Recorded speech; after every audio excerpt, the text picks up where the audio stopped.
Գելի ծնողներ, եղեք չափազանց ուշադիր։ Վերջին ժամանակներում Ֆրանսիայում երեխաներ առևանգելու փորձեր են նկատվել։ Փորձը հիմա կներկայացնեմ ինչպիսին է։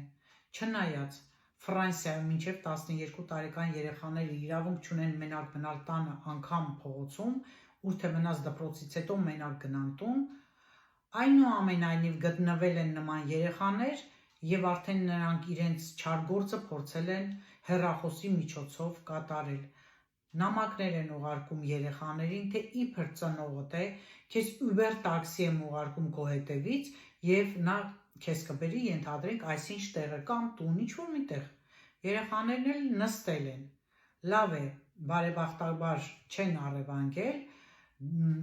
կասեցվել է այդ փորձը, բայց սա շատ վտանգավոր է։ Ուստի խնդրում եմ ձեր երեխաներին զգուշացրեք, դուք ունեցեք ձեր գաղտնաբառը, թե որ բառին կարող է երեխան հավատա, քանի որ հիմա նման բաներ շատ են լինում, անգամ չպատասխանեն այդ մեսաժ նամակներին, անծանոթ զանգերին չպատասխանեն, չնայած ուսուցչի հետ կապը միշտ կա ծնողի հետ, էլեկտրոնային փոստի միջոցով, ինչու չէ նաև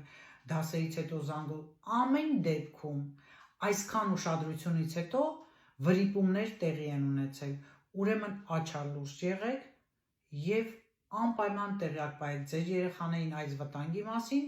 և զգուշացրեք, որպեսզի նրանք ևս լրջորեն վերաբերվեն ցանկացած SMS-ի։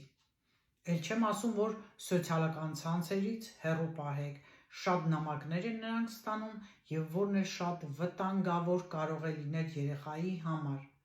Ուշադրություն, ուշադրություն և ուշադրություն։